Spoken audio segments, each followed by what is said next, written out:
Welcome to this lecture on Pakistan studies. Our topic is the schemes for independence. It means that today we will be discussing some political struggle for the independence which was carried out during the British rule in India, especially by the Muslim League and the pro-Muslim League political leadership.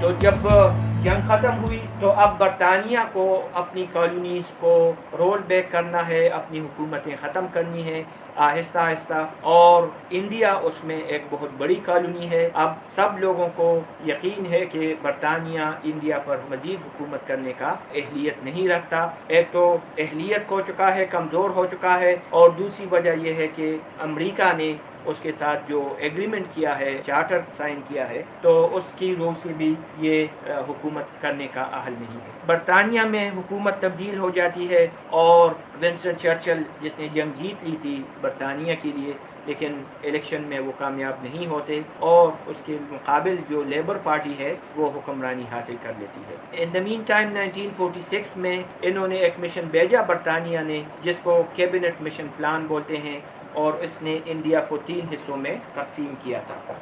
Cabinet mission plan آپ سب پڑھ چکے ہیں۔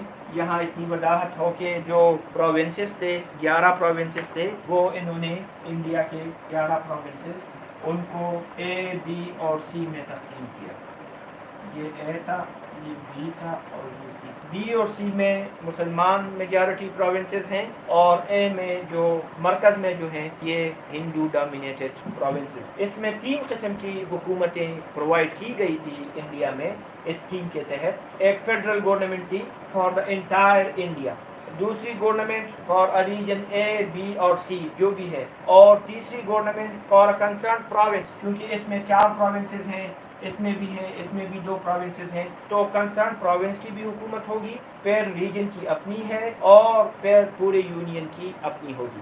تو یہ 1946 میں پیش ہوئی cabinet mission plan, اور محمد علی جناح نے اس کو ایکسیپٹ کر لیا تھا۔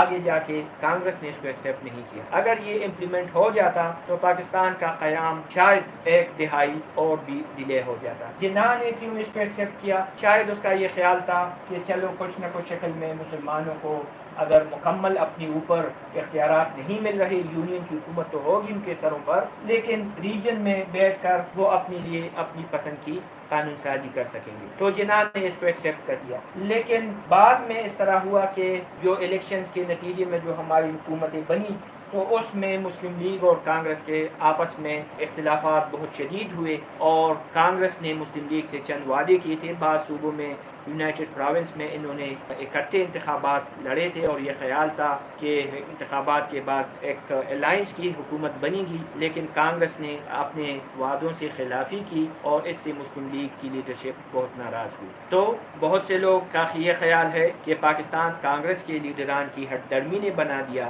اگر وہ ہٹ درمی نہ کرتے اور اس کیبنٹ مشن کو اپروول مل جاتی تو شاید پاکستان بن جاتا، لیکن تاریخ اس شکل میں نہیں رہی۔ فی الحال تک کی اجازت دیجیے گا۔ خدا حافظ۔